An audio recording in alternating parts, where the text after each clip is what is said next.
welcome to episode 181 of the Canadian Prepper Podcast, recorded October 23rd, 2022. My name is Ian. I'm a hobby farmer and a wannabe hunter on Vancouver Island, or at least I'm normally on Vancouver Island. Eric is unavailable. He said something about hunting the most dangerous game. I'm Darious. I'm a local mag leader and an avid prepper in southern Alberta. And I'm Jeff. I am based in central Ontario. I'm a target shooter, ham radio operator, general overall handyman, and weather nerd. I'm Pierre. I'm a tactical beard owner and a base t-shirt merchant and a government hater. And if you want to keep the show on the, if you want to help support the show and keep the Canadian Prepper Podcast on the air, buy some swag. We have both the Canadian Prepper Podcast t-shirt and the tactical Velcro patch. Both available at prepperpodcast.ca. All proceeds help keep the lights on and the backup generator fueled. If you're enjoying the show, please take a few minutes to like us on Facebook and submit a review on iTunes. Also, we want your feedback, good or bad, or just a topic you want us to cover. You can email us at feedback@prepperpodcast.ca. All right, we got some predatory content for you in this episode. Oof. Anyway, we're going to start off with some recent news and update our personal preps. Then we'll get into the main topic, which is hunting for 2022. News time.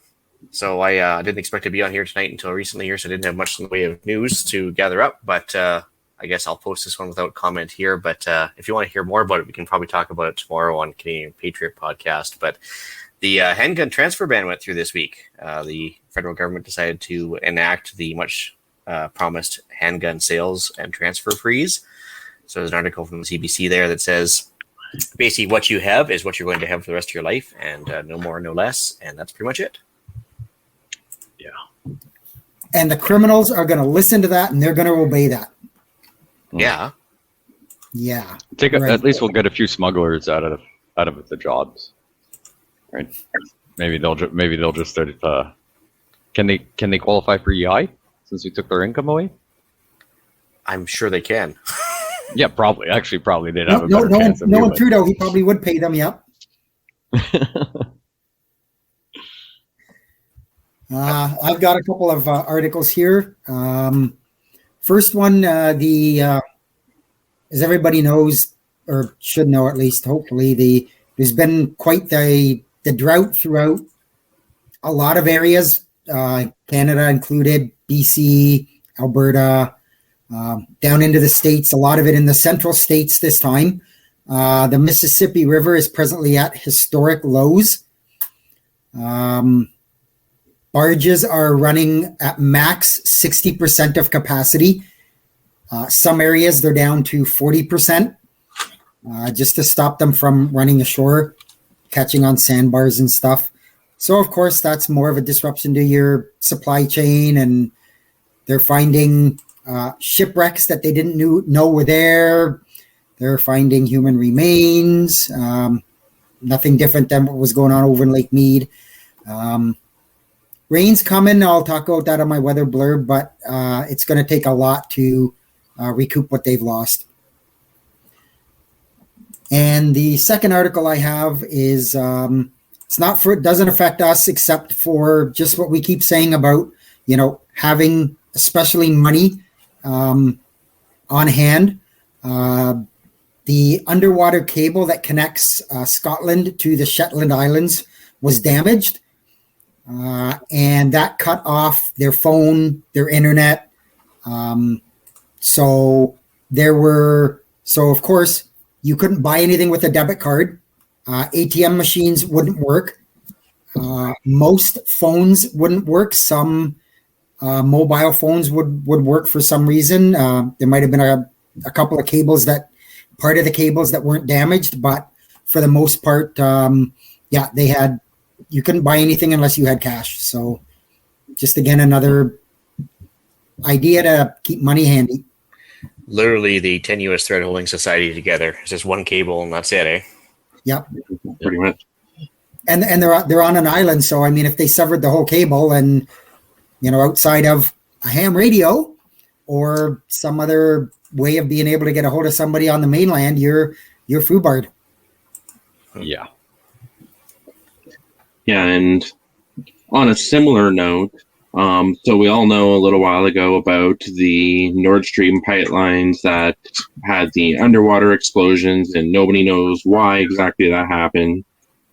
Danish police have released a statement now saying that they've done underwater drone footage from a private company, and there shows multiple spots where there's blast damage on the pipelines, as well as one of them has a 50-meter section that's just completely gone. So they said that they have some working theories, but they're not going to be stating anything for the time being. That's because geopolitics comes into play. Yeah.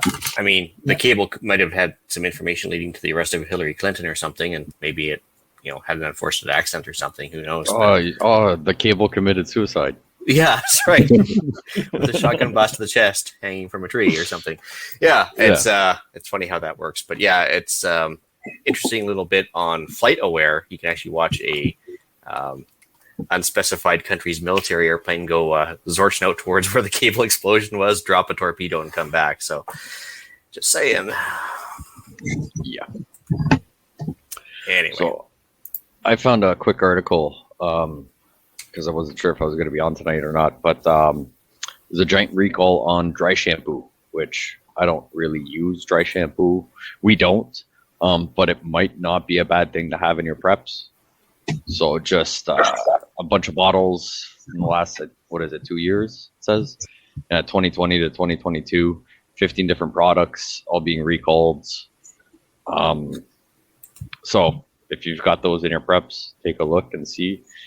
I don't really understand how dry shampoo works, but some people might have it in their preps because, you don't need water, right? You can kind of get clean. So I would understand why you would have some in your preps, especially with I've got a long ass beard and long ass hair. So, but I don't have any, but I'm thinking people might have them in their preps. So something to look out for. Hopefully the manufacturer didn't mix up and put meat in the dry shampoo and have them spray it everywhere and have it fall out or something. But yeah, no, I've actually seen it used. I think both my kids and my wife have had a bottle or two hanging around occasionally for whatever reason. Yeah. Just it's a quick touch up for people that, if they've been a day or two, and but I don't know how it works. Yeah, they don't want to wet their hair and then go out because it's cold out or whatever. I don't know. It makes no sense to me. I was going to say I've never even heard of it, so. I mean, dry shampoo, I've never even heard of it. So it smells like 80s hairspray. It's, anyway. Yeah. Yeah. Anyway, I guess. Oh, sorry, go ahead. No, I was just reading. I was like, over cancer risk. Oh. So that's what it says. So, actually, right at the beginning of the article, I should have read the opening line. But, yeah. So, I don't know. Use water. Use regular stuff. Yeah, I guess don't rely on chemicals is the takeaway from that one. So, anyway, what have we done lately for preps? I did very little. As I said before the show, I had a little mishap and tweaked my back, so I've kind of not been doing much the last few days. I just did a bit of fuel rotation before that happened, and outside of that, I've kind of been taking things easy. Awesome. I probably beat you as far as not doing much for preps. I probably did less than you. I did manage to do some unspecified target shooting at a redacted location in Ontario yesterday. That was pretty fun. But that was more just for enjoyment's sake than anything else. But absolutely nothing else for preps. Unfortunately, I am away from home and in the middle of a hazing ritual for work. So unfortunately, I cannot do much in the way of preps. That's a valid point. Well, I didn't do a huge amount. I went over to help out a MAG member, winterize their house, finished up taking any outdoor planters and stuff like that into the garage, shut off the water faucet leading outside, that kind of thing. And then I emptied out and completely repacked my hunting bag, getting it ready for season to start. Nice. I ended up doing some fuel rotation as well. Potentially found a fantastic place to go hunting. New hunting ground. Ended up having to go to a job site to do some work on a a service call today, and the guy was out hunting in the morning, so we started chit-chatting or whatever. So we might have a line on 4,000 acres of property that he's like, well, I might get access to it. I was like, man, that's awesome. He's like, well, I've got your phone number and everything, so we'll find out the next little bit. So fingers crossed, it's nice and close to home, and in a rifle area, not shotgun like we are now, which is nice. I prefer hunting with a rifle than shotgun for big game. So we'll find out hopefully by the end of the month. He's gonna go have a face-to-face chat with them, and also did some more stuff to the camper to get it ready for winter storage. So clean everything, start putting, bounce sheets, mothballs, and all that stuff, so that keep the rodents out. That's awesome. I got a comment from Denny here that says, here's one for you all. Did you hear about the lab in Boston that's been doing work with COVID? They ended up making it 80% more lethal, and out of 100 rats, 80 died from it. Actually, it's kind of funny. I was reading that article, Denny, and they actually got my attention when they said humanized rats. It's like, what kind of weird experiment they've been doing to make rats more human? So, yeah, it sounds like they say there was no gain of function research done. I think Dr. Fauci was swearing up and down on a stack of Bibles about that, and then they are telling you about gain of function research. So, yeah, make that of what you will, but seems to me they're amping up whatever they can find. Well, how else are they going to shut everything down in the fall? Yeah, they got to have some sort of new variant, right? So Yeah. This one will be, what do you call it, rat pox? Or maybe, I don't know, the Boston variant? I don't know. So, We'll Well, just there are- hear there- there's going to suddenly be a leak. yeah, there'll be well, and the funny thing is these guys, if you actually look at the article, there's these guys up in level 4 biosuits, and they're all like got pressurized air and positive pressure rooms and everything else. And they're like, yeah, we got to be extra careful. And I'm like, but if it ever got out, they just tell you to wear a mask and tell you it's just as good. So, I mean, like, it's just, Yeah, but only like 6 months later they tell you, okay, yeah, a mask is useful. yeah. Right. From what I understand, I'm not an expert on it, obviously, but what they're doing is they're trying to detect which new strains may mutate before it happens naturally, and then they can take that and, try to determine preventative measures before it actually happens. That's because biological weapons research is illegal, and they would Exactly. they wouldn't want to admit to that in the press. Anyway, Yeah, it's funny. They're already complaining in in Ontario about how the COVID cases are jumping. Not hospitalization. They're just saying, which I agree with Pierre. I think they're throwing the warning shots out there. They're like, oh yeah, COVID cases are higher than they've been since March. yeah. If, So- you have 2 cases, They're already versus throwing a one, warning shot out for the institution of the masks and maybe more lockdown. Who knows? but yeah, Yeah, again, but I like mean, statistics, right? Like if you have 1 case last month and 2 cases this month, oh my god, you've had 100% increase in cases. But is it really an issue? But are we also still using the tests that can't tell the difference between the flu, the cold, and COVID? Yeah, that's Oh, exactly. probably. Yep. Yeah, it's like Oh. they haven't come up with anything better. So anyway, sidetrack. I guess we're on a hamster moment. Yeah, here, squirrel moment. That's more for tomorrow night's show. But yeah. Yeah. Yeah. Sorry. Anyway, No, moving that's on. okay. Yeah, moving on to the main topic. Okay, so why are we talking about this tonight? Well, some people don't know how to get into hunting. So, I always find myself when it comes to hunting, I like to try and track down people who have no family connections, that are deep in debt, won't be missed in society, and they try and offer them a large section of money in order to get involved. And there's one time on the Squid Game. Oh, sorry. Are we talking about hunting animals tonight, right? Well, Yes. It depends. Oh, okay. Let me get you some notes out here. Just give me 1 second. Anyways, yes, hunting for sport and food production. So take it away, guys. Let's talk about it. Sounds good. So, I've got nothing to add except to throw out one simple thing: wear your hunter orange so you don't become the hunted. Unless You don't have to, in which case we don't. Yeah, no, because I mean, if you're hunting bird, right? So if you're hunting geese, duck, and turkey, you don't wear orange because those birds can see color. So you actually have to try and blend in as much with your environment as possible. But everything else, even if you don't have to, they say deer, bear, all those are kind of colorblind, so everything's gray to them. And also, if you shoot at something that moves and it yells out "ow," don't do a follow-up shot. Or if you run into a furry that's running around with antlers on and everything else, just be sure you're targeting what's behind it, type of thing. Yeah. Don't give away Alan's secrets. Yeah. Oh, speaking of which, like I'm so glad I stayed in character here because you notice that Alan's not here tonight. Yeah, I know. But I am in Ontario. Or is he? Or is he? Yeah. Sorry, Darius. Carry on. All good. So, in most places, the main general hunting rifle season, that is, I'm not talking specifically about like all the different types of seasons, starts November 1st in most of North America. So I figured it was a good time for us to kind of go over and determine how hunting can fit into our, yearly preps. That's fair. It's interesting. Like, so is that the case in Ontario as well? Is it November 1st for you guys? I don't remember. I know we get 2 weeks of rifle season, and it is in November. I just don't know if it's the first or second in Ontario. I'm probably not going big game hunting this year, so I didn't really pay attention to those dates. I'll probably be doing a lot more small game just because the prep work involved for where we hunt is just not feasible this year for us.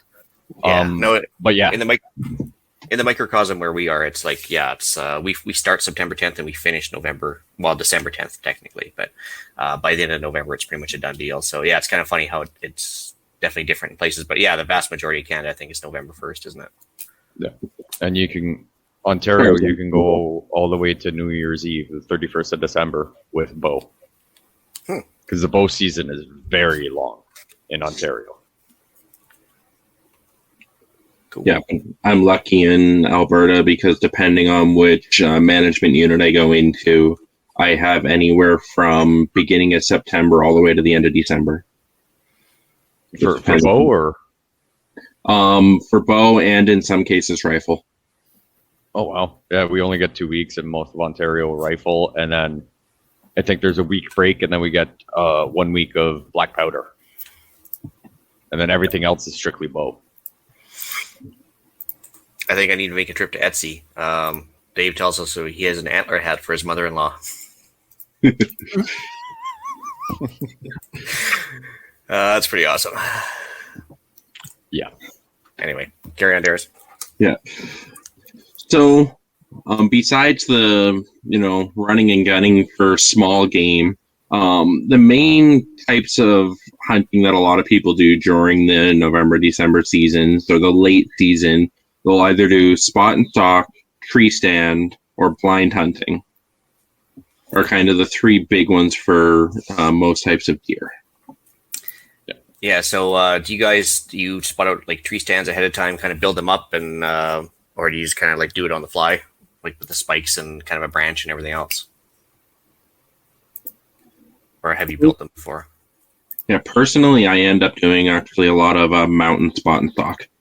So there isn't really much of an option when you're going, 5-10 kilometers up the side of a mountain to carry a tree stand with you and set it up. Mm-hmm. Yeah, my grandpa used to have a nice, actually like a little dock into the dugout, and he had a nice little blind set up year round. So just, when the ducks came in, it was like ready to go all the time. Yeah.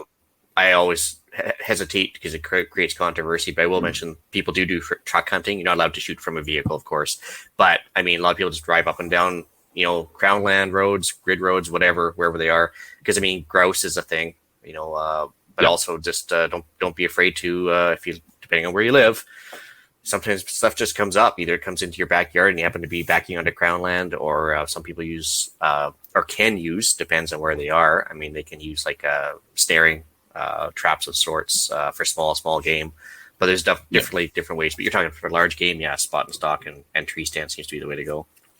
No, I'll pre-set up a nice or decent tree stand, keep it out of the elements or whatever, depending on the property. If I'm going on private land that we have access for, we'll go there in the summer, take a few weekends, and hey, where do we want to hunt? Find a good spot, start clearing some brush, find a good tree. Get some lumber out there, put a tree stand, and all that stuff. But if we're just going to go crown land, we'll either do spot and stalk or, those little pop-up blinds that you find a spot that's, kilometer from your car, pretty flat, I'll bring a pop-up blind and set that up. Just depends, but you can go pretty crazy building a tree stand if you really want. It's crazy. Yeah, it's kind of funny. It seems to be more of an American thing, but I've seen a lot of deer blinds where guys have like almost like a cabin-sized deer blind set up, that's year round, and it's 20 feet up or whatever, and it's almost like a 10 by 10 kind of mini cabin. Yeah, that they'll hunt deer from on maybe not federal land per se, but buddies' land that they've had set up for years or stuff. But I just don't see too much of that in Canada for deer. oh, that's because they're good spots and you can't find them. Yeah. So sometimes out like especially in the winter when we're out snowmobiling and that you'll see those types, like those buildings you said, Ian, where they build it up and it's you're right, it looks like just a small little tree house or something, and you see a few of them around, but not very many. Mm-hmm. Yeah. Interesting. Yeah, so when looking into hunting and kind of how it devolves into the prepping world, there's a couple key abilities that can be gained in practice from hunting. Biggest one that I practice year-round when I'm looking into hunting is map and compass use. I will spend, because it's probably hour and a half, 2 hours trip for me to get to an area where I'm able to go hunting, I will spend hours and hours and hours looking over all kinds of maps, everything from topographical views, satellite feeds, 3D terrain rendering, to find the exact spots I want to hunt. That way, when I head up for my 2-hour drive, I don't get there and then realize once I'm there that it's not a good place to go hunting. And then waste an entire weekend trip. Yeah, I got a lot of buddies that will go up like 4 or 5, 6 times ahead of time just to check out where they're going to go hunting and, figure out the lay of the land and see if there's any trails in place or whatever. One guy I know actually used to sit in a lawn chair. He'd sit absolutely still for like an hour and start rattling antlers just to see what he could attract or stuff like that. Or he'd start doing random calls. And it was amazing. Like if he sit absolutely still for about 15 minutes, how the forest comes back alive once they get used to you. And, it's amazing. Like just as far as some of the skills you end up having to gain to do that properly. Yeah, it's become one of my favorite parts, just kind of looking at all the different terrain features. And just from a satellite view, you can start to see or pick and choose what terrain features you're looking at and what you want to hunt. And then you can go into a topographic map, at least in my area, and you can start seeing, key mountain features for where I'm hunting in particular. Stuff like crow's feet ridges and such. And they end up being really good places to hunt. Mm-hmm. Yeah, I guess the other thing too is if you're going to be bringing, I guess, a hunting partner out, you could have to practice like coordination with each other, like how you communicate back and forth, whether it be with radios or getting one guy to push the bush for you and like kind of drive wildlife towards you, or like making sure that you have good comms in place to know the other guy's approaching and not sounding like a deer. You never know. You have to maybe resort to some of those survival skills like first aid and everything else. But like I think Andrew said it a few times on other episodes that, if you've got guns and you're in the bush, you better have like a tourniquet and proper first aid kit with you because you're a long way from help, right? Yeah, exactly. Yeah. Also stuff like a spot device or an inReach that you can use that doubles as a satellite communication and can direct link emergency responders. Mm-hmm. Yeah. Yes. And if you are going to hunt in a spot that does have really good cell reception and not spotty, and something does happen, what 3 words? What 3 words? Yeah. Yeah. So that gives them a 3x3 first responders. So, I mean, instead of saying, I'm due north of where I parked my vehicle and this is the rough area, if you do have a spot that's very, very good reception and you're always going to have it, having that app can probably save a lot of people looking for you in a time that might be of an essence. So when you're doing those spotting, kind of keep your phone easily accessible. Make sure you have that, or look into the spot options or all those other features that you have where they're all satellite and you can send a quick message to first responders and friends and family if something happens. Well, yeah, and I like Darius was pointing out, going out beforehand. I mean, you learn how to keep quiet in the bush, especially if there's more than one of you, and but also group coordination and how to either just display leadership or take direction, how to delegate tasks, whatever. Because like I tell you, it is harder to find a good hunting partner than it is to find a good wife. So it is shocking. Like you'll notice that when people are out of their element or in a new environment, you'll see their true personality come out a lot of times, and it's a good way to vet people either for your mag, for as a hunting partner, or just as a friend or whatever, by going hunting with them, because you can learn a lot about people going hunting with them. Yeah. So once you're finished, go ahead. Oh, I was like, if you're really lucky, your wife can also be your hunting partner. Then that's just the ideal, isn't it? Yeah, it is. So yeah. Yeah. So once you're done with all of your, map and compass use and trying to figure out exactly where you're going, that's when you get to the actual fun spot of getting boots on the ground. And that's when you can sit there and practice all of your stalking and tracking skills, reading trail signs, and understanding kind of the wildlife movements and habits in the area where you're at. Which, in any major situation, if there's a bug out or anything like that later on down the road, having those skills will be immensely useful, not just for tracking game, but also for avoiding people who are trying to find you later on. Yep. Or just trying to find resources. Maybe not you per se, right? Yeah, exactly. Yeah, that's a very good point. Also, I guess with the skills to be learned, I mean, if you do end up being successful, processing meat is a skill, right? Yes. And it's a fun for people skill. for people that have never done it before, you might discover that they're quite squeamish, or maybe not at all. Depends, right? Yeah. And knowing where to cut and where not to cut. Yeah, so that goes right into survival skills too, right? If you can process game efficiently, it's a survival skill that may come in very handy if you're just not so much hunting, but trying to live on squirrel while you're waiting for help to come or whatever. Yeah. Although getting the backstraps off a squirrel is very tough. I'm just saying, like in the Just tenderloins. put it on a stick and cook it all at once. Just put that on a stick. Don't try and quarter it up after it's cooked. I would just throw once you skin it and gut it, I would just take the whole damn thing and throw it in a bucket of water or not a pot of water anyways, and just get as much as I could out of it. So, and then let it fall off the bone or something. But anyway, what can we talk about? Exactly. And then another big thing is you learn very, very quickly when you're out hunting, if you were doing a multiple day hunt, exactly how you need to set up your camp in order to be safe and warm and comfortable. Because there's nothing worse than being out or setting up a camp and then finding out that, there's a large body of water nearby and you're about to get soaked.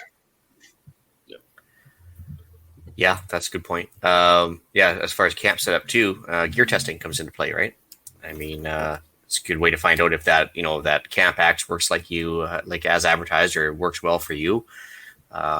You're using the radio work to coordinate with your buddies. Like you mentioned, the reconnaissance skills. I think a couple. Did you guys take the urban land nav course with Ragnarok?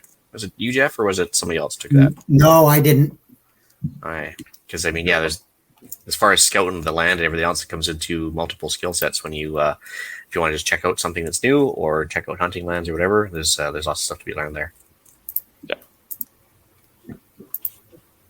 Yeah.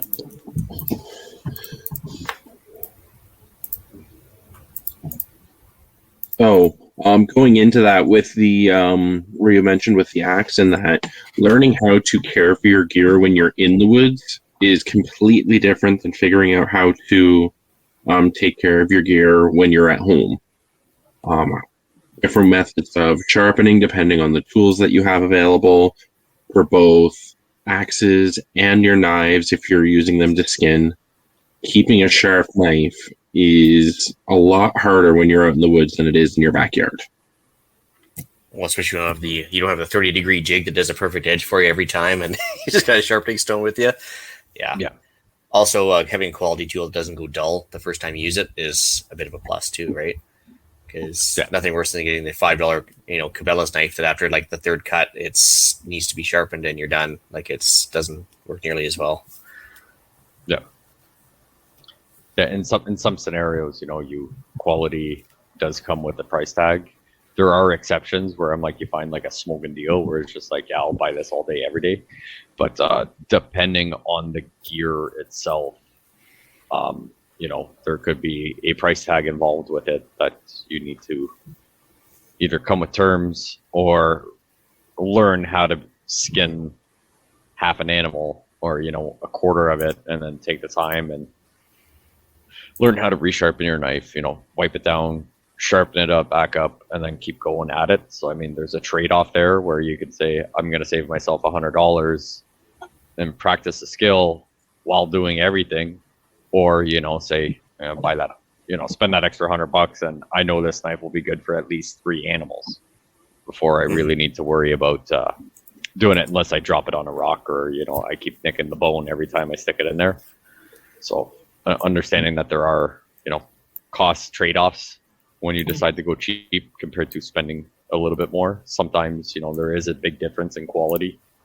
Sometimes not, but, something you need to figure out for yourself what you want to spend the money in. Mm-hmm. I think the one last thing I want to mention too, as far as skills gained, is if you aren't working out and you aren't in shape, you'll certainly, I guess, learn the reason as to why you need to be in shape. Because if you're trying to pull a deer out of the bush, even quartered up or whatever, you'll discover that it's a workout. Yeah. And another thing for the knives in that as well, if you decide to go down this route, there's a series of knives, and there's multiple different brands of them, but the one I'm most familiar with is the Havalon series, where they actually come with removable scalpel, like surgical style blades for all of the skinning process. And then you can use that and then just pop the blade off into a sharps container and grab a new blade whenever you're working with them. Yeah, I'm curious about those. Have you tried them? Like, are they actually decent? I've seen them and handled them a bunch. I haven't been able to skin game with them yet, but from what I've heard, they actually work very, very well. You can get all kinds of different size blades, including or bone saws that that attach to them. Yeah, that might be an option as well. And I don't think it's that crazy expensive either, even for the replacement blades on those, if I remember. Yeah, no, and you can pick them up in quite a few places now. I believe Canadian Tire sells them. I know Cabela sells them. There's a bunch of, you can get them on Amazon. Probably does. Yeah, I'm pretty sure they're probably on Amazon too. Yeah. Yeah. Yeah, I'd rather have something like that than like for a fish filleting, I've got like a Cutco fish fillet knife, which is great, fine and dandy, guaranteed for life. But if you have to sharpen it, you have to send it away because it's got a special grind to it. So that's kind of useless for hunting. So don't ever go with Cutco. I'd much rather have something that's easily changed you can change it out with the bush type of thing. So yeah. Yeah, and I like Pat's comment in there. If you're not comfy in camp, life sucks. Yeah, if you've been out and you've gotten wet or it's a wet day or something like that, and you go back to the camp and you don't have a way to dry out and you don't have a way to get warmed up and you don't have a good camp setup, it's going to be a miserable couple of days. Yes. Yeah, there's only, no matter how much Jack Daniels you have, you still can be cold. So it makes you give off heat more than actually feel warm. But I actually had one guy that actually on a hunting trip brought a cast iron waffle maker. And talk about the hit of the show right there. Like, in order to make yourself feel better, like he's breaking out the old thing, and we're making waffles over the fire. I was like, that was pretty cool. Yeah, so, that's for sure. It's definitely a good morale booster. And Denny mentions he always carries 2 sharpening stones, and then Denny mentions a pocket jewel and a round stone for me. So a pocket jewel, I think, is that the stick that has the diamond coating on it? I think you kind of do it that way, or is that? I know the round stone. I have like a Lansky stone for axes and stuff that's round, but there's certainly a bunch of type of sharpening bits. But. Yeah. Where is it? Actually, another option is, which one is it? It's the Smith one. Hopefully, it doesn't block it out. It's the little handheld one. It's probably not the best, but could get you out of a jam. they're pretty cheap and easy to use because they're predetermined angles on it. I always have one of those in my kit, as well as like a good stone, but this is just a quick fix that you can pretty much get anybody to sharpen a stone or sharpen a knife better than dull. Might not be the most efficient, but it does work okay. The biggest difference between that and the stones is that will actually remove metal from the blade, whereas the stones, for lack of a better term, roll over the metal back into a point. Yeah, and I think with the Smiths thing there, I have the same thing. I have a bunch of those as well, but the tendency is always to push too hard, and so you end up like Darius has mentioned, just removing metal versus actually sharpening them up. But yeah, like exactly what the Dallin guy says. I can't say his first name, but anyways, the carbon sharpeners like the Smiths work well, but they wear blades out fast, so that makes sense. Anyway. That's all we mentioned there. I mentioned drone flying. Like, yeah, if you do have a drone, you can't use it during the hunt. That's definitely frowned on. Not unless your ancestors did it, right?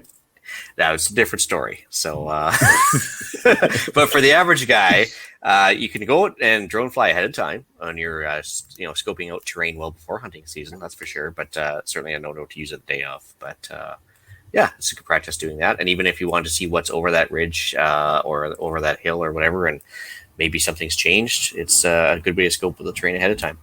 And it might save you a bunch of walking if you want to know what something looks like up close. Yeah. At least give you the option of, is that, 2 kilometer up that hill worth the hike? Send the drone up there and just be like, nah, that's really bad terrain. That won't work for me. I mean, it's exercise and it's good for you, but I mean, it can also save you a lot of precious time if you're looking for something. Yeah, and the also like Google Earth can only show you so much too, right? So, yep. Cool deal. So moving on into a little bit more of the technical side of hunting, it's not just the running through the woods.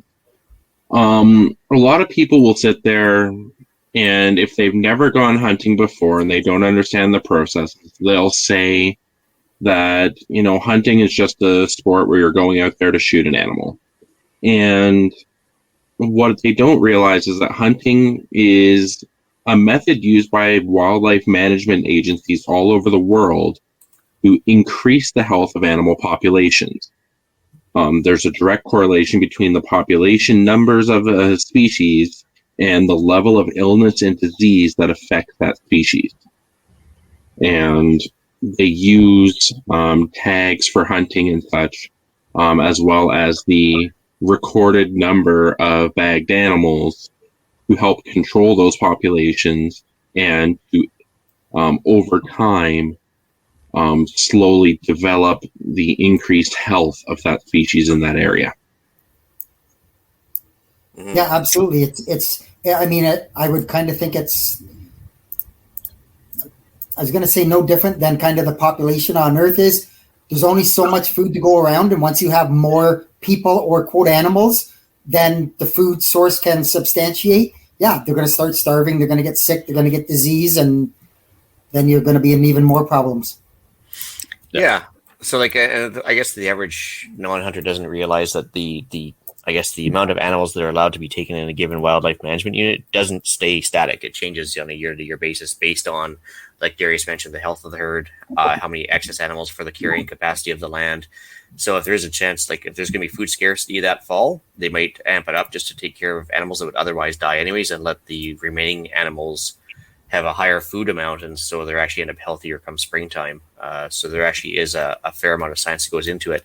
And I think also the big thing is that 99% of the funding for most conservation programs are actually funded by license fees. So the government doesn't pony up a whole lot of cash to manage wildlife herds, but hunter fees do. So it's there's a lot to be said about that. Guys pay to conserve animals for the next generation, basically. Yeah. Exactly. And now, some of the benefit for actual prepping when you're going hunting, and this is my favorite part of the entire hunting season, is for the cost of tags and going on a hunting trip. You can, if you're doing any kind of big game hunting anyways, you can get hundreds of pounds of meat to completely fill up a freezer for you and anybody else in your mag if you run out of room. So if I were to get, say, an elk, depending on the size of that, I could get anywhere about 800 pounds in a single trip or more.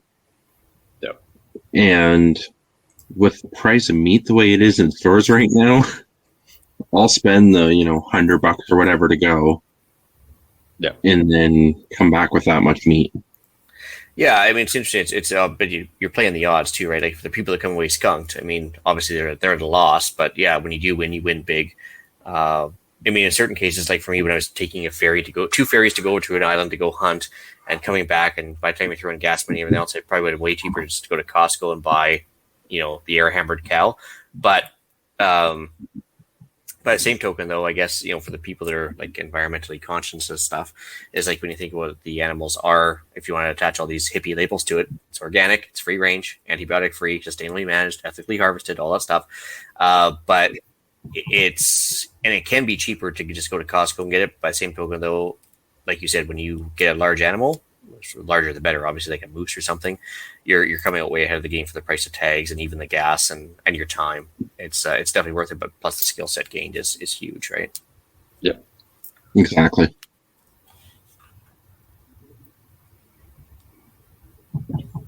What do you got, Pierre? All right, so we talked about big game, so I figured I would cover small game, because with big game comes small game season.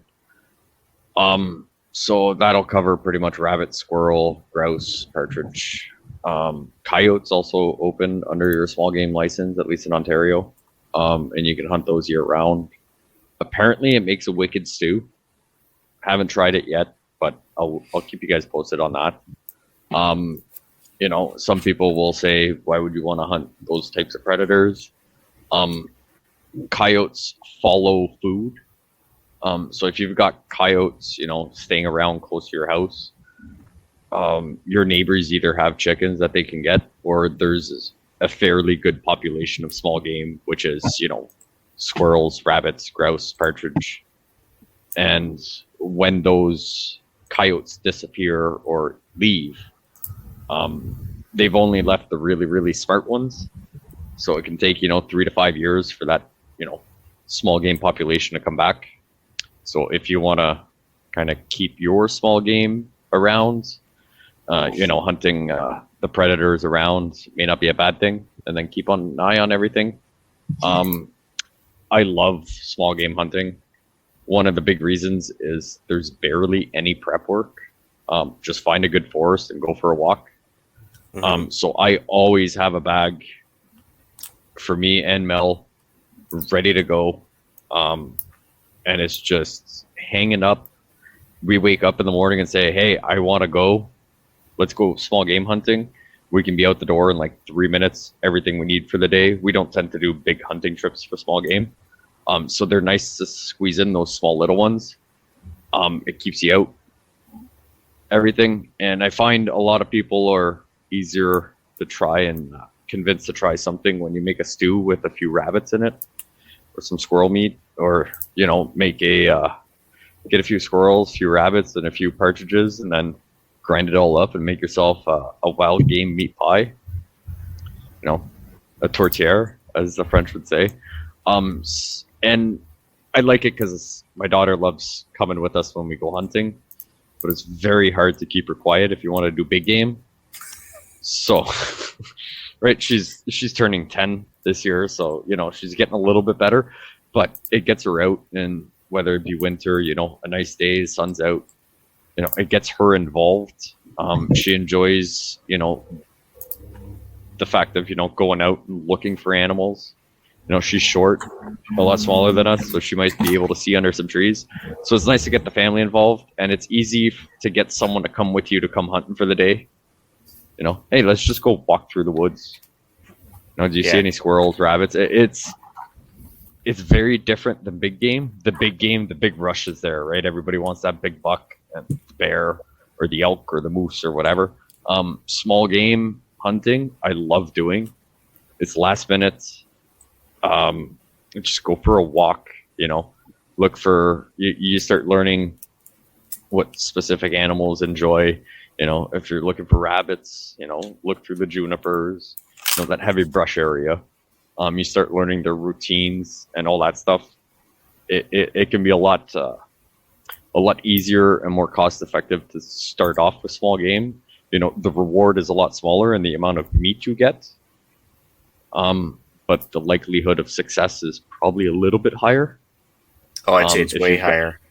Yeah. I would agree. Right. Yep. Yeah. But to get 800 pounds of rabbit, I mean, I don't even think you can possess that much. Like in Ontario, right? You're allowed 5 a day. Right? Yeah. So you're allowed 5 a day with the possession of 15, I think it is, unless it's changed since I looked at the regs last year. Well, it also goes by region. I know where I'm at, any kind of rabbit, hare, badger, anything like that, year-round, no bag limits in a lot of the areas up here. Oh, so that's good. But I mean, the odds of getting 20 rabbits a year, right, or whatever, right? So I put out our little, like, my normally go-to gear list. Hoping to get snowshoes this year. I haven't gotten that.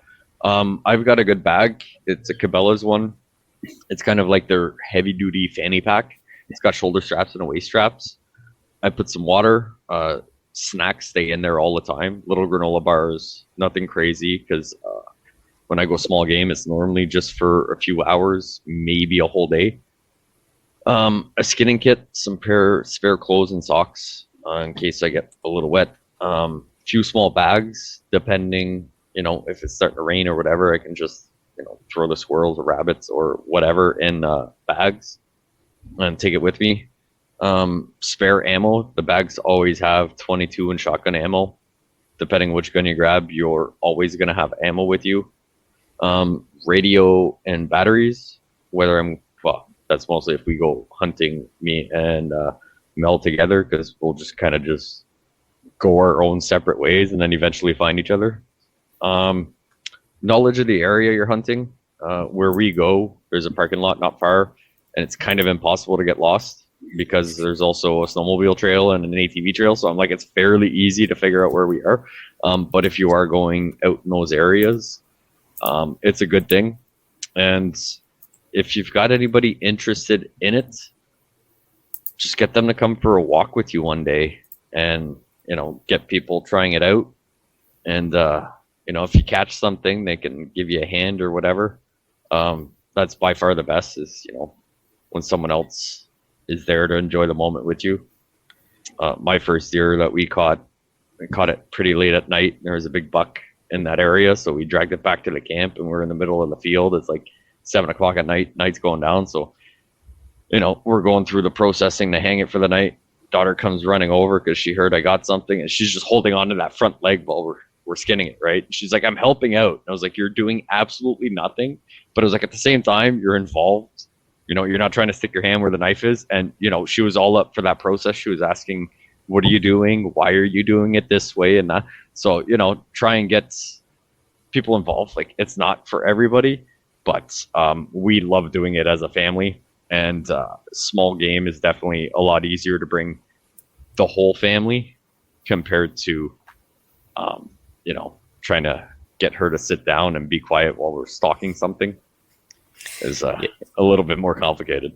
Yeah, we turned it into a biology lesson for the kids too, and we were actually, instead of making them squeamish or whatever, like you'd say, what part of the body do you think this is? And they're like, oh, that's a liver, and we talked about various things, and actually instead of being something that's gross, they actually thought it was kind of fascinating more than anything else. But like you mentioned, like convincing somebody to come for a walk in the afternoon is a hell of a lot easier than convincing somebody to go for like a 3-day marathon trek into the bush. Where they don't know what's going on and going to go stalk a buck and everything else. It's a little overwhelming for somebody, but if you it's like a gateway drug. It's like you want to get them on for that afternoon walk first. Right. So actually, go buy one of those cheap orange hats kits that you buy at Cabela's or Canadian Tire or Sale or whatever hunting store, right? They're like $5-10. Have 2-3 spares around. So if someone wants to come, even if they don't have orange, it's like, here, it's probably falling apart or it might break or whatever. Keeps them safe, keeps them compliant, even though technically they're not hunting because you can't hunt without all these things. But yeah, right. So easy to involve someone with that. Actually, I was meaning to mention, so you talk about the coyote. So I mean, outside of Canada, a lot of people eat dog, right? So it's not a taboo thing outside of North America. And predator hunting is it's becoming more and more popular. So like Denis mentions here too, is that bobcat and lynx are delicious. And Aaron stole my thunder here. He said cougar's pretty good too. So like the 4-legged, not the 2-legged, I'm just saying. But the depends where you meet her. Yeah, exactly. But anyway, so cougar around here, when I first heard it, I was kind of like, ugh, like eating apex predator. That's kind of weird. But I haven't actually had the opportunity yet. But I've heard it's like a lot like white pork meat, and it's actually very, very good. Consider that all they eat is deer, so I mean, like, yeah, I suppose it's going to taste pretty good. It's not like they're eating trash or anything. And so, yeah, there's a lot to be said about considering apex predation of the apex predators. You know, because not only does it keep the prey population a little higher, but it's also taking care of the game scarcity for them too. So yeah, there's a lot to be said about that. And we offer, I think, 2 tags a year where I am for cougar. So I mean, yeah, it's a thing. It can be done. Yeah. And people eat cat outside of North America too, right? Yeah, I mean, I haven't shot one yet. I did specifically buy a rifle that I was like, this is going to be my predator one. Haven't had the opportunity to shoot, a coyote or anything with it, but I will definitely take one out, and, take part of it home and try it out. That's how I figured out the squirrel is actually delicious. I was like, well, technically I have my license for this. I didn't find any bunnies and we were almost done. And I'm like, well, there's a squirrel. So we shot one, brought it home, cooked it. Everybody liked it. So now we go squirrel hunting. Right? I got one buddy that actually his first hunting success was with a squirrel, and he basically made curried squirrel and rice, and he loved it. It's like okay, yeah. I've heard good things about curried squirrel and rice, and then squirrel tacos. There you go. Yeah. So we actually we enjoy cooking. So we had made a nice spread, right? Like roasted potatoes. I think we had steak, chicken, everything. But we had also been small game hunting. So there's about because we can have, I think, 30 squirrels in the house because we both have our small games. I think we had a mountain, 12, 15 squirrels that we had barbecued. And we had a bunch of people over. And I said, you can have whatever you want to eat. But it was like, you got to take a bite of a squirrel first. I mean, you don't have to like it or anything. But I was like, you're going to try it. And everybody was kind of hesitant. But actually, everybody except for one person went for second on the squirrel. And they were like, wow, that's actually pretty good, right? And I mean, a lot of people are like, oh, that's disgusting or whatever. I was like, but it's good to know what to do in case that's all the food that's around one day. Or, you know what, you're practicing a skill. You want to get a lot better at shooting. I was like, yeah, okay, go try and shoot a squirrel at 20 yards. Those things move, man. Well, it's also going to teach you exactly how much you want to have spices on hand and extra spices, because you can make anything taste good, right? Like a skunk's ass, it would probably taste good if you threw enough curry on it. So I can just it's all the recipe. Yeah, exactly. So, and Pat and a bucket mentioned hot hands and hot feet heaters. So yes, those are always in all my bags. But yeah, specifically in my hunting bag, I normally have 2 sets of hand, 2 hands of feet, or 2 sets of feet. And then depending on the day, I'll have one in my pocket that I'll crack open when I get to the woods. But that's normally, and it's in all bags, not just hunting bags. It's not just for storing rice and mylar either. The old hot hands, right? There's actually remember those old charcoal ones that had the asbestos kind of wrap around, and it was in a red metal container. You could throw them in your kidney pockets and stuff. Yeah, I was always a little bit leery having the open flame in my jacket, but they actually worked really well. Yeah, actually, I have one of those. I haven't tried them because we haven't been out in the winter, or it wasn't cold enough that I bothered with it. But I got a Zippo one.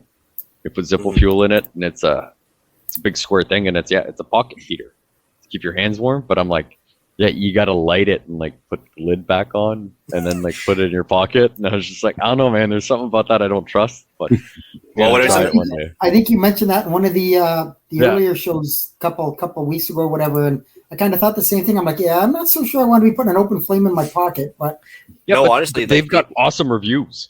Yeah, and honestly, the ones I had were like literally a stick of fuel, and so you just lit the kind of like a mosquito coil. You just kind of lit the tip of it, and you threw it in this like it's literally got like fiberglass or asbestos, anyways, whatever it is, and then it's like a wraparound red thing. And I used to throw them in.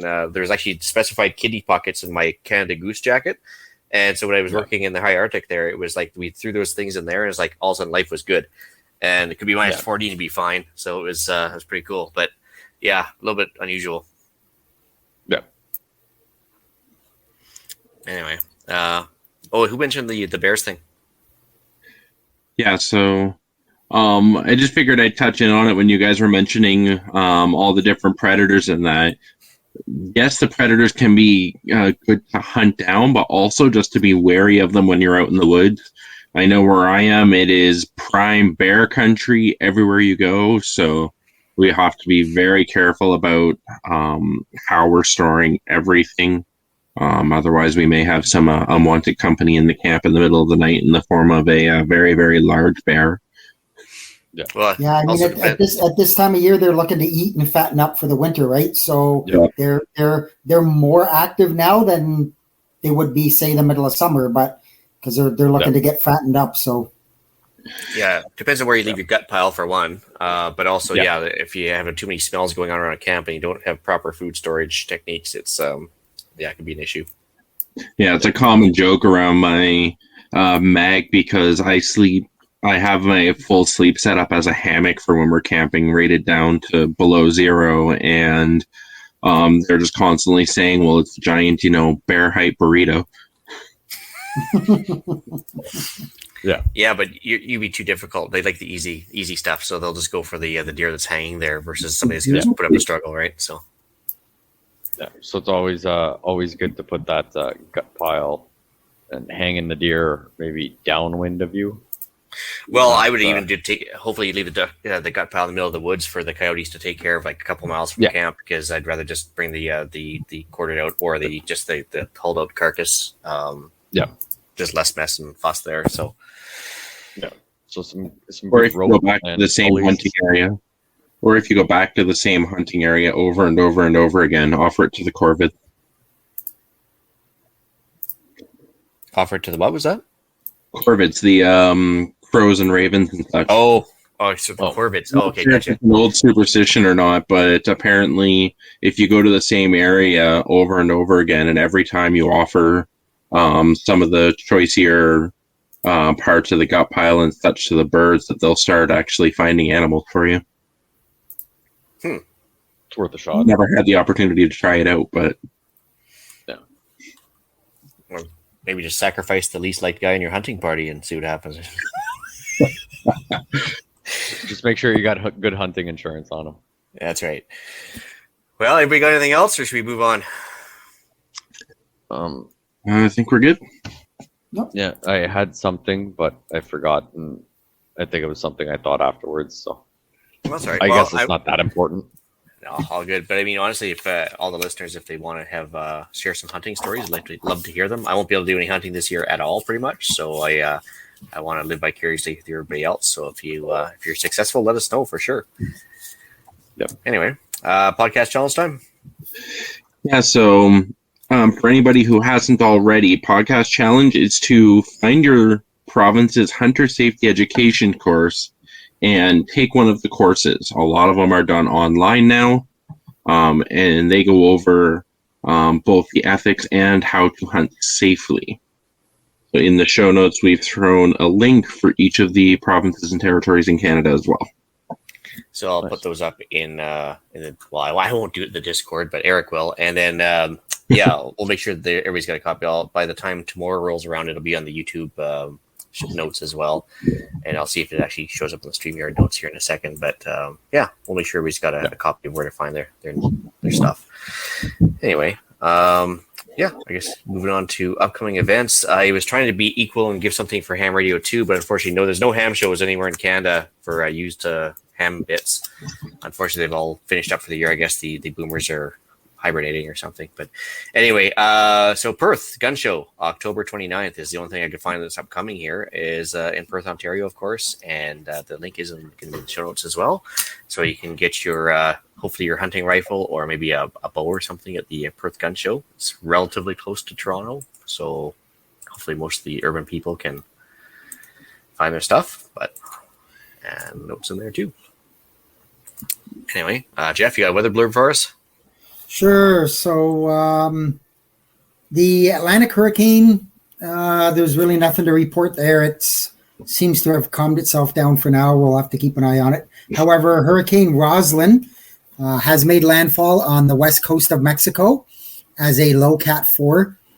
I haven't heard yet of the extent of damage and whether it's hit any of the resort areas or anything like that. The track of the storm could take the remnants of it, being a post-tropical depression, into Texas. The main part of that just being some rain and some winds, but nothing of a severe nature. There is a potential midweek for a severe storm outbreak in the mid to southwest U.S. People may recall last December there was a prolific tornado outbreak in the United States. This storm coming up has the same dynamics, but it's not going to be nearly as severe. A lot of the characteristics of that other storm are there. They're just not to the extent that it's going to be. I did put a link into of a YouTube video of a fairly prolific weather guy down there. Kind of breaks it down. So just something to keep aware of if you're in the south to mid U.S. It is going to help a little bit with the drought.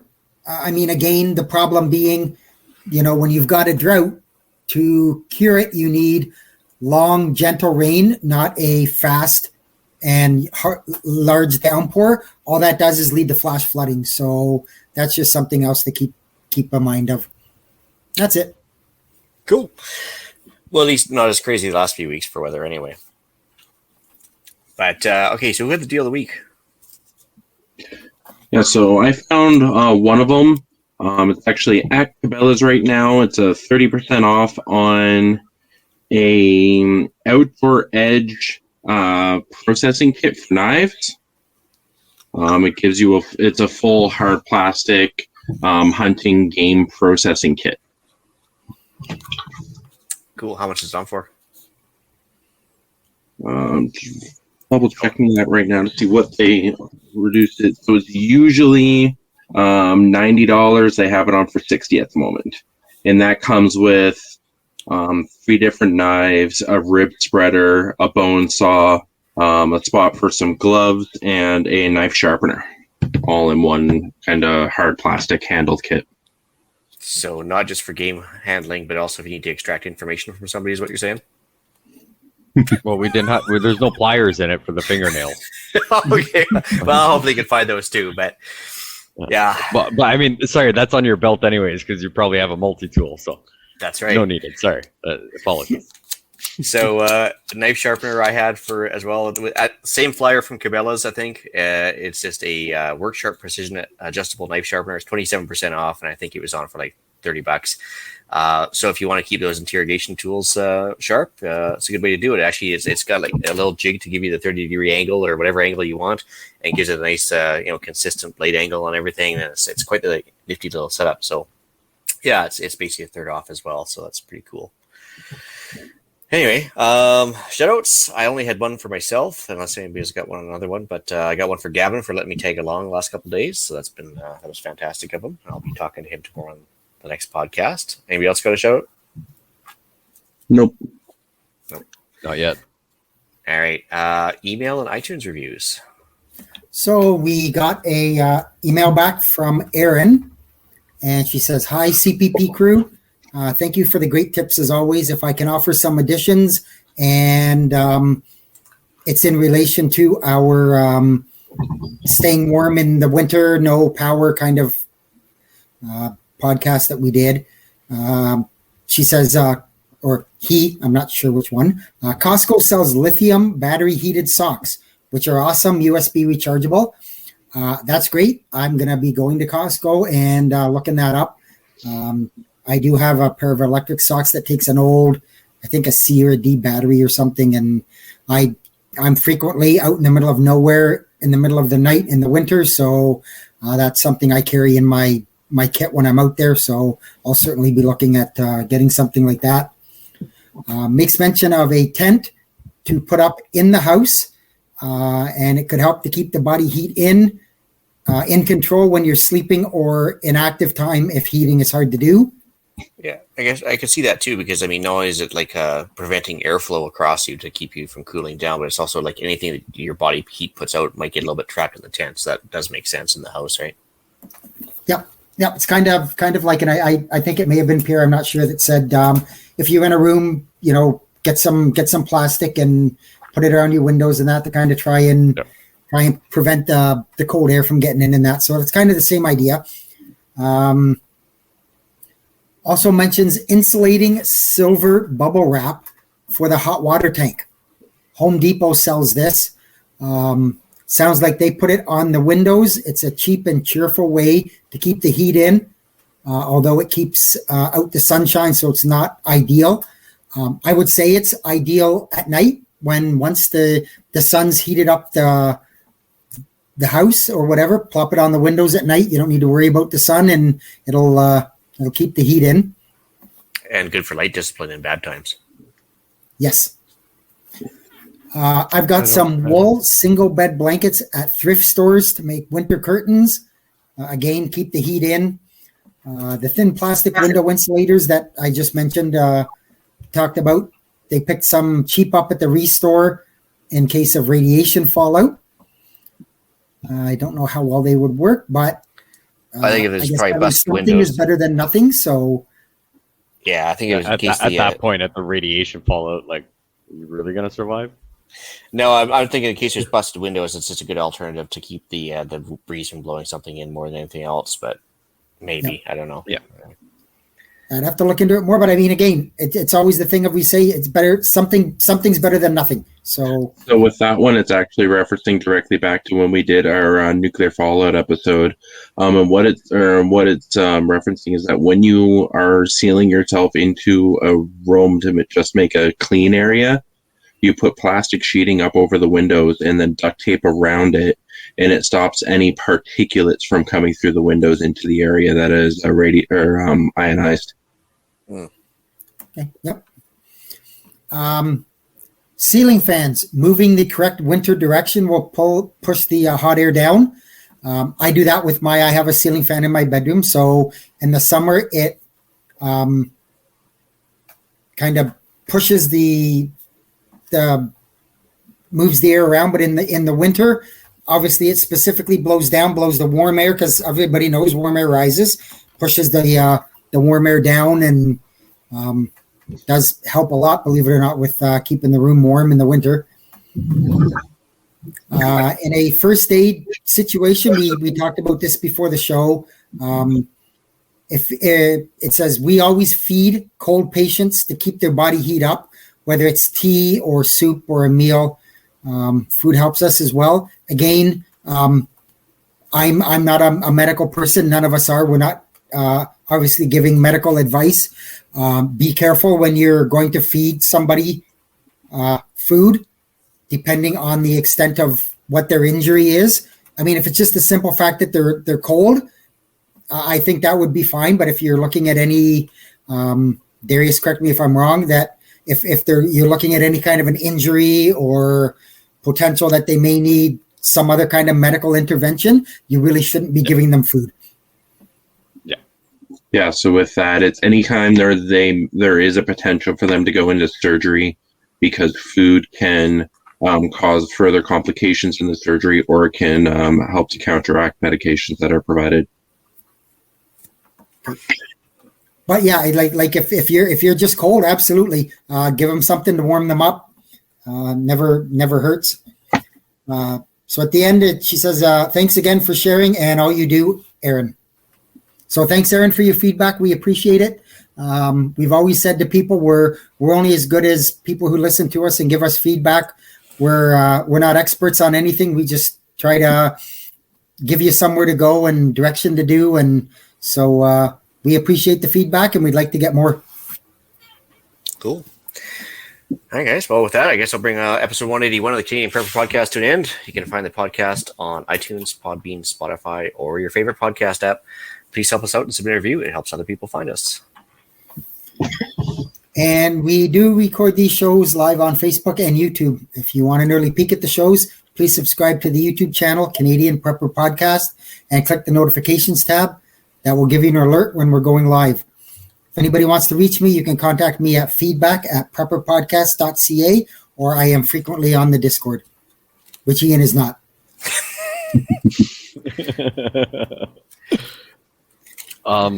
You can reach me at Off the Wall Customizing, TikTok, Instagram, as well as the other CPP tomorrow night, which may get more political. Also, before I forget, something about can openers, and make sure you got a CO2 detector when you go hunting.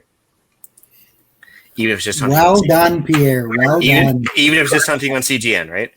Exactly. So, didn't want to forget. Yeah, you notice I did not do a CGN deal this week. All right. Yeah. Well, that's because of Ontario. That's right. That's valid. If anybody needs to reach out to me, swing on over to the Discord app. I'm on there daily, all day, every day. Cool. Anybody wants to reach Ian, you can email me at theislandretreat@gmail.com. Thanks to politics, now that I shut down my PayPal account, you can find me on the Gilded app because that's the only place I'm allowed. So, and I won't get any fines for posting stuff there. So, yeah, actually, I should probably restart my Gab thing too at some point. But I was waiting for this hazing ritual work to be done. But yeah, Gilded. I guess we're doing a backup server on there, so that's a new app for everybody to get. Anyway, I think Canadian Patriot Podcast is on there for sure. Anyway, speaking of which, you can also find my Canadian Patriot Podcast, which is on iTunes and YouTube. We record Monday evenings at 9 p.m. Eastern, YouTube and Facebook, or at least YouTube anyway. There you can find us discussing why government waste in society makes you want to go in the woods. Well, for hunting, at least. Anyways, thanks for joining us. Until next time, be prepared, stay safe. And keep learning.